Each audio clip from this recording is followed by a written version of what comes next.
জাতির কাছে ক্ষমা চাইতে প্রস্তুত আওয়ামী লীগ, সেই সাথে গণতন্ত্র রক্ষায় আসছে নতুন কর্মসূচি।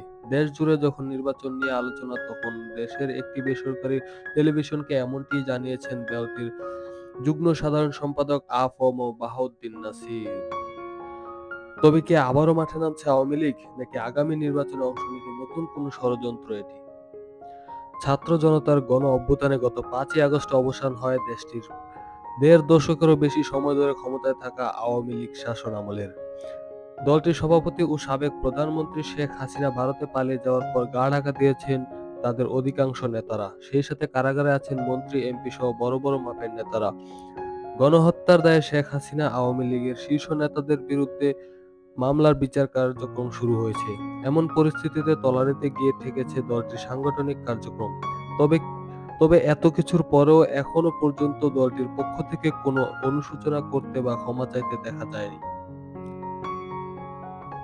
এরই মধ্যে শেখ হাসিনার একাধিক ফোন আলাপ ফাঁস হলেও সেখানে গণহত্যার দায়ে তিনি কোনো ভুল স্বীকার বা অনুশোচনা করেননি।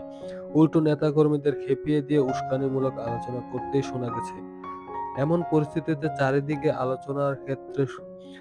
আলোচনায় নেতৃশূন্য আওয়ামী লীগ আগামী নির্বাচনে অংশ নিতে পারবে কিনা। রাজনীতির প্রশ্নে অনেকে বলছেন দলটির ভূমিকার জন্য জাতির কাছে ক্ষমা চাওয়া উচিত। এ প্রেক্ষিতে আত্মগোপনে থাকা আওয়ামী লীগের যুগ্ম সাধারণ সম্পাদক আ.ফ.ম. বাহাউদ্দিন নাসিম একটি বেসরকারি টেলিভিশনের সঙ্গে টেলিফোনে কথা বলেছেন। সেখানে তিনি বলেছেন, ভুল করে থাকলে আওয়ামী লীগ জাতির কাছে ক্ষমা চাইতে প্রস্তুত।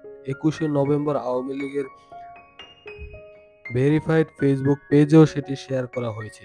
বাহাউদ্দিন নাসিম বলেন, প্রকৃতপক্ষে আমরা যদি কোনো ভুল করে থাকি বা অন্যায় করে থাকি, সেই অন্যায়ের জন্য জাতির কাছে ক্ষমা চাইতে আমাদের কোনো আপত্তি বা অথবা আমরা ক্ষমা চাইবো না, এ ধরনের কোনো গোঁড়ামি আমাদের ভেতর কাজ করে না। এ ধরনের দল এবং এ ধরনের মন মানসিকতার দল আওয়ামী লীগ নয়। ওই সাক্ষাৎকারে সাধারণ মানুষ, খেটে খাওয়া মানুষ, মানুষের জীবনে যে নাভিশ্বাস উঠেছে তা নিয়ে মানুষকে রক্ষার জন্য কর্মসূচি অচিরেই নেওয়া হবে বলে জানান বাহাউদ্দিন নাসিম। তিনি বলেন, গণতন্ত্রের স্বার্থে মানুষের এবং তরুণ প্রজন্মের, আগামী প্রজন্মের যে চাহিদা, সেই প্রত্যাশা, সেটা পূরণের জন্য সময়ের চাহিদা ও বাস্তবতার মিলিয়েই আওয়ামী লীগ দলকে আমরা পরিচালনা করব। এদিকে নির্বাচনকে সামনে রেখে আওয়ামী লীগের এমন মনোভাব যদি ষড়যন্ত্র হয়, তা গ্রহণ করবে না জনগণ বলে মনে করেন রাজনৈতিক বিশ্লেষকরা। অন্যদিকে স্বৈরাচারী আখ্যা পাওয়া আওয়ামী লীগকে প্রতিহত করতে কঠোর হুঁশিয়ারি দিয়ে রেখেছেন বৈষম্য বিরোধী ছাত্র আন্দোলনের নেতাকর্মীরা।